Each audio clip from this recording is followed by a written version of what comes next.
तो बहुत बहुत स्वागत है जोरदार तरीके से मेरे Indian coast guard assistant commandant के जितने भी कैंडिडेट हैं। एक प्रक्रिया डन हो चुकी है और एग्जैक्टली आप अपने एफएसबी का बेसब्री से इंतजार कर रहे हैं। बट इन्हीं सबके बीच फिर से अगला फॉर्म अनाउंस हो जाता है। जैसे आपको पता ही है कि साल भर में 2 रिक्रूटिंग साइकिल इसकी चलती है, ठीक है ना। एक बैच जो आपकी ज्वाइनिंग प्रक्रिया आप अप्रैल महीने में डन करते हैं, तो पहले दिन नेक्स्ट बैच में आप अक्टूबर नवंबर में अपनी ज्वाइनिंग प्रक्रिया को डन कर लेते हैं। तो साइकिल लगातार चलती रहती है। बहुत सारे लोगों को इस वैकेंसी के बारे में नहीं पता इस देश के अंदर, but Indian coast guard assistant commandant एक बेहतरीन अपॉर्चुनिटी है उन सभी ग्रेजुएट्स के लिए जो एग्जैक्टली सिंपल ग्रेजुएट है या फिर उन्होंने बीटेक डिग्री कंप्लीट कर रखी है। आप सबके लिए बहुत अच्छी अपॉर्चुनिटी है इसके थ्रू, और बड़ा सिंपल प्रोसेस है। रिटन एग्जामिनेशन है और उसके बाद आप सिंपल पीएसपी और एफएसबी से गुजरते हैं, जो सिमिलर टू एसएसबी पैटर्न ही होता है। और लगातार आप मुझसे वैकेंसीज़ की बात करते रहते हैं और तो मैं बिल्कुल अपडेट करता हूँ। And I really feel proud कि Indian coast guard assistant commandant की जब तैयारी की मैं बात करता हूँ, तो भारत में मेजर कलसी क्लासेस इकलौता संस्थान है जिससे आप Indian coast guard assistant commandant की बेहतर तैयारी करते हैं, रिटन की भी। और रिटन के साथ साथ बच्चे हमारे साथ जुड़ के रिटन क्वालिफाई करते हैं, फिर वो फाइनली पीएसबी जाते हैं, प्रीलिम सिलेक्शन बोर्ड, वहाँ भी बेहतर हमारे रिजल्ट्स आते हैं और फाइनली फिर हम एफएसबी की ओर बढ़ते हैं और वहाँ भी हम एक बेहतर रिजल्ट देते हैं। तो हमारी कोशिश यही है to create the best result in India for the Indian coast guard assistant commandant, और exactly to make aware more and more candidate, और ज़्यादा से ज़्यादा कैंडिडेट्स को अवेयर करना इसकी वैकेंसी और इसकी अपॉर्चुनिटी के विषय में। तो फिर इस फॉर्म को भी आपको भरना है। चलिए कुछ बेसिक डिटेल्स जो हैं समझ लेते हैं, और डिटेल समझने के साथ तुरंत तैयारी में भी लग जाते हैं, बिकॉज इसकी तैयारी भी बहुत अहम है। तो ऑनलाइन बेस्ट वे है, because I know maximum professionals apply for this opportunity. ज़्यादातर वर्किंग जो कैंडिडेट्स हमारे बॉयज़ एंड गर्ल्स वही अप्लाई करते हैं। तो बिल्कुल आप online MKC learning app download करिए। बेस्ट टीचर है, 17 सालों से उन्होंने बेस्ट टीम है जो बेस्ट तरीके से आपको गाइड करेगी, और एग्जैक्टली आप एक रियल तैयारी पाएंगे जो आपको शॉर्ट सक्सेस की ओर ले जाएगी। Indian coast guard ministry of defence के तहत असिस्टेंट कमांडेंट की हम बात कर रहे हैं। ऑब्वियसली इसमें जनरल ड्यूटी हैं, टेक्निकल ब्रांचेज हैं, टेक्निकल में इंजीनियरिंग है, इलेक्ट्रिकल है, इलेक्ट्रॉनिक्स है।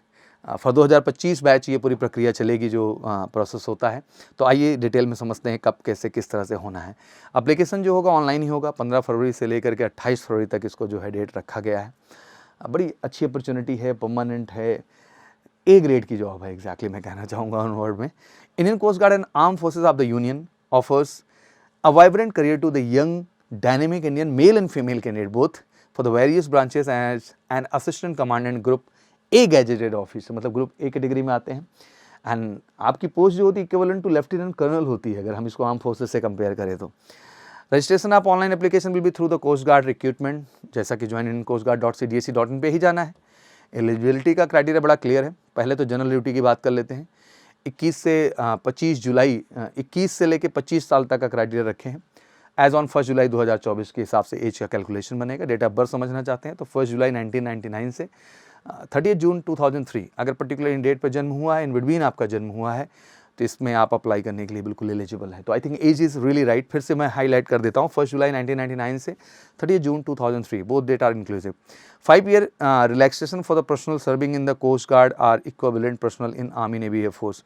अगर आप फौज में सर्विंग हैं, army navy air force ICG, और इसके लिए अप्लाई कर रहे हैं, तो दैट्स ग्रेट। आपको 5 ईयर्स तक एज रिलैक्सेशन भी दिया गया है। क्वालिफिकेशन को लेकर अक्सर कन्फ्यूजन रहती है, तो क्लैरिटी दे देता हूँ। सिंपल आपका ग्रेजुएशन होना चाहिए किसी भी रिकॉग्नाइज यूनिवर्सिटी से, हाँ, बट 60% मैंडेटरी है। ओवरऑल परसेंटेज सब कुछ जोड़ करके इतना होना चाहिए। Mathematics physics as a subject up to intermediate math physics होना चाहिए क्लास 12th में। एंड अगर आपने 10+2+3 की पॉलिसी में आप रहे हैं एजुकेशन में, तो 55% एग्रीगेट मांगा गया है मैथ एंड फिजिक्स में। The candidate who have completed graduation after diploma are also eligible provide they should possess an aggregate of 55% in diploma with the physics and mathematics in its curriculum. तो basically यहाँ 55% का आंकड़ा लग जाता है। आप इतना डिटेल में मत जाइए। आप साइंस स्ट्रीम से 10+2 किए हुए हैं और आपने क्या करना है, ग्रेजुएशन सिंपल है, आप अप्लाई कर दीजिए बिना टेंशन लिए। टेक्निकल में मैकेनिकल है, 21 से 25, date of birth same to same है। तो जितने भी हमारे बीटेक होल्डर हैं should hold engineering degree of the recognised university, naval architect में हो, मैकेनिकल में हो, मरीन में हो, ऑटोमोटिव में हो, या मैकेट्रॉनिक्स में है, industrial and production of metallurgy or design और the aeronautical aerospace with the minimum 60%। यहाँ भी 60% की क्वालिटी का रिक्वायरमेंट है। मैकेनिकल के बाद एक इलेक्ट्रिकल एंड इलेक्ट्रॉनिक्स में भी है, एज वही है 1 जुलाई 1999 से 30 जून 2003। इसमें भी अगर आपने डिप्लोमा इंजीनियरिंग कंप्लीट की हुई है 60% के साथ, तो यू आर एलिजिबल। अगर इसमें भी आपने डिप्लोमा नहीं, इसमें भी अगर आपने इंजीनियरिंग डिग्री कंप्लीट की हुई है, तो then you are eligible to apply for this overall. ये भी कैटेगरी आपके लिए हो गई। तो यही थी, ज़्यादा कुछ नहीं जानना था। मैकेनिकल का है, इलेक्ट्रॉनिकल्स का है और जीडी का है। Explanation on the certain eligibility criteria, तो कुछ चीज़ें और बताई गई हैं बट इतना इंपॉर्टेंट ये नहीं है। तो बेसिकली ये चीज़ हो गई क्वालिफिकेशन को लेकर के आपके। मोटा मोटा कुछ और जान लें, वैकेंसीज इस बार इंक्रीज़ की गई हैं। अभी वैकेंसीज यहाँ डिफाइन नहीं की गई हैं बट वैकेंसीज इस बार इंक्रीज़ कर दी गई हैं। Candidate withdrawn the disciplinary ground from any other services training academy are not eligible to appear. अगर आप सर्विसेज में हैं, एकेडमी में हैं, तो आपकी एलिजिबिलिटी बंद होती है। ध्यान रखना है कि candidate who are studying in the final year या final semester of degree course, जैसे आप पूछेंगे कि फाइनल है, अपीयरिंग में है, are yes to pass the final year degree examination can also apply provided that the candidate should not have any backlog, should have secured minimum 60% marks, 55% respected SC/ST candidate, but for the general category 60% up to the last semester year of which result have been declared। मतलब जो भी result अभी तक आते रहे उसमें up to 60% आपका होना चाहिए। दैट मीन अगर आप फाइनल नहीं किए तब भी आप इसको अप्लाई कर सकते हैं, मतलब अपीयरिंग वाले भी अप्लाई कर सकते हैं। At the time of submission of the application such a candidate have to produce a certificate signed by the registrar controller of the concerned university regarding non-declaration of final year semester results। format available on the ICG website, format भी दे देंगे, उसी sign करा लेना। they are required to submit proof of passing the degree examination with the requisite percentage in the aggregate by 30th November 2024। मतलब 30 नवंबर तक तो आपको मिल ही जाना चाहिए, अभी नहीं है मान लो तो 30 नवंबर तक आपके पास आ जाना चाहिए। And no request for the extending this date will be entertain on the ground of late conduct, क्योंकि फिर इसके बाद कोई लिबर्टी नहीं मिलेगी, मतलब अपीयरिंग वाले के पास भी मौका है। ठीक है ना, सिंपल है। क्या है इसका क्राइटेरिया, थोड़ा और समझ लेते हैं। Type of course, yearly course where the exam are conducted once a year, semester course, किसी भी आप कैटेगरी आप एजुकेशन को कंप्लीट किए आप जा सकते हैं। सिलेक्शन प्रोसेस में the selection of assistant commandant based on the all India order of merit which is based on the performance of the candidate in the various stage 1 to 5, मतलब 5 stage बनाए इन्होंने।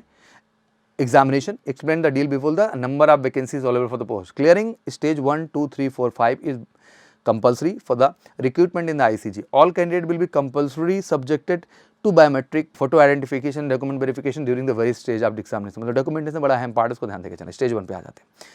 Obviously stage 1 की बात करें, all candidate for the branches shall appear for the computer based online screening test known as CGCAT के नाम से। ठीक है ना, तो बेसिकली इन टेस्ट ऑब्वियसली आपसे 100 क्वेश्चंस पूछे जाएंगे जो MCQ बेस्ड होते हैं and every questions have a marks और नेगेटिव मार्क्स भी हैं। एग्जैक्टली 2 घंटे का आपका पेपर है एंड हर करेक्ट क्वेश्चन के लिए आपको 4 नंबर देंगे और गलत क्वेश्चंस के लिए आपका 1 नंबर काट लेंगे। मतलब 4 तो मिला बट गलत कर दिया तो 4 तो गया, बट एक जो गलत कर दिया उसके वजह से 1 नेगेटिव मार्क्स भी आपको जो मार्क्स पाए हैं उसमें आपका कट गया। 2 घंटे का पेपर होगा, 100 क्वेश्चंस होते हैं। पेपर में ऑब्वियसली इंग्लिश है, रीजनिंग है आपका, न्यूमेरिकल एबिलिटी के साथ और जनरल साइंस के साथ mathematical aptitude and general knowledge. तो 100 क्वेश्चंस आते हैं, बड़ा अच्छा पेपर का लेवल है। एग्जैक्टली बहुत घबराने की जरूरत है, हम बहुत ही प्रोफेशनली इसके लिए तैयार करते हैं। और MKC लर्निंग ऐप नहीं डाउनलोड किया है तो कर लीजिए। This is the only platform in India where you can prepare for the ICG examination, जहाँ आप ICG की तैयारी कर सकते हैं। तो बिना सोचे बिना डिले किए फटाफट आप आएँ, इस पर इनरोल करें, रजिस्टर करें और हमारा जो ऑफिशियल नंबर है 9696330033 इस पर कॉल जरूर कर लें। ठीक है ना, जिससे तेजी के साथ आप प्रोसीडिंग का हिस्सा बन सकें। All India category wise merit list फिर स्टेज 1 की आ जाएगी and on the basis of that आपको पहले PSB के लिए अपीयर होना होगा स्टेज 2 में। PSB के बाद फिर आप FSB के लिए जाएंगे। नॉर्मलाइजेशन यहाँ भी है क्योंकि शिफ्ट में पेपर अगर हुआ तो जो मेथड आप उसका वो होगा। PSB सिंपली 2 पार्ट में बांट दी जाती है। स्टेज 2 को अगर हम लोग ध्यान से देखें, इनके 4 सेंटर भी बनाए गए हैं, नोएडा है, मुंबई है, गोवा है, चेन्नई, कोलकाता, सॉरी 5 सेंटर बना दिए गए हैं। तो ये सेंटर्स यहाँ पे बनाएंगे जिसमें सिंपली आपका एक जो है CGBT का टेस्ट है, जिसको आप जो है कॉन्जेनिटिव जो है बैटरी टेस्ट कहते हैं, इसको आप सिंपली रीजनिंग टेस्ट कह सकते हैं, और PPDT picture perception and discussion test है। तो ये OIR की तरह ही है बट यहाँ रीजनिंग के क्वेश्चंस 80 होते हैं, टाइम बहुत कम होता है उसके कंपैरिजन में।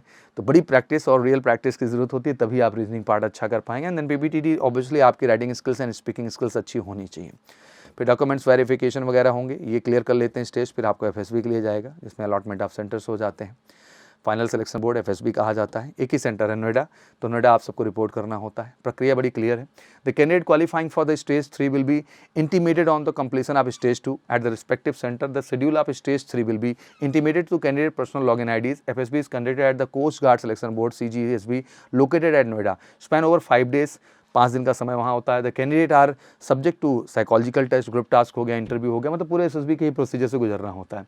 The final selection will be conducted tentatively during July and October. मतलब इसकी जो प्रक्रिया होगी वो जुलाई एंड अक्टूबर के मंथ में मिलेगी। All document certificate verification during the PSB और also required to be the produce as original during FSB। मतलब जो भी PSB में लेके गए हैं वही आपको डॉक्यूमेंट्स FSB में लेके जाना होगा। ये सारी चीज़ें हैं। फिर स्टेज 4 में आपका मेडिकल एग्जामिनेशन आ जाता है एंड ऑब्वियसली इनकी जो अपनी हॉस्पिटल्स हैं दिल्ली में, वहाँ से आपकी पूरी प्रोसीडिंग को डन करते हैं स्पेशल मेडिकल बोर्ड एसएमबी के अंतर्गत। अगर आपको चाहिए तो 42 डेज़ का इन्होंने मेडिकल अपील भी राइट्स दे रखे हैं, मेडिकल में कोई इशू है तो बहरहाल हमारे यहाँ आते हैं तो मेडिकल हम पूरा करा देते हैं, तो कोई दिक्कत नहीं है।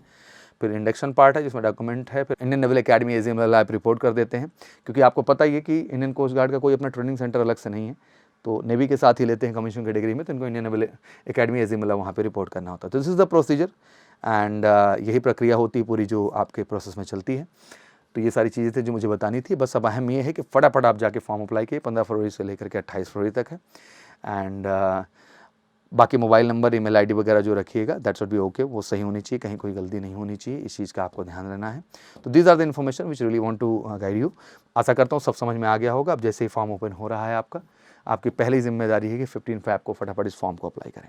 फॉर्म अप्लाई करने से भी ज़्यादा ज़रूरी है कि आप फटाफट एमकेसी लर्निंग ऐप डाउनलोड करके अपनी प्रिपरेशन में लें, क्योंकि क्वेश्चंस अच्छे आते हैं, टाइम मैनेजमेंट अच्छा होना चाहिए। और मैंने बहुत सारे इंटरव्यू भी लिए हैं आईसीजी के, आशा करता हूँ कि आप सबने उन इंटरव्यूज़ को देखा होगा और वो इंस्पायर करेंगे आपको कि कितने डेडिकेशन और मेहनत से वो अपनी सफलता को स्टेप बाय स्टेप क्लियर कर रहे हैं। बाकी कोई क्वेरीज है तो कमेंट सेक्शन में मेंशन करिए और फॉर्म फिल करने के साथ साथ बेहतर तैयारी करके Indian coast guard assistant commander में सफलता भी लीजिए। जय हिंद, जय भारत।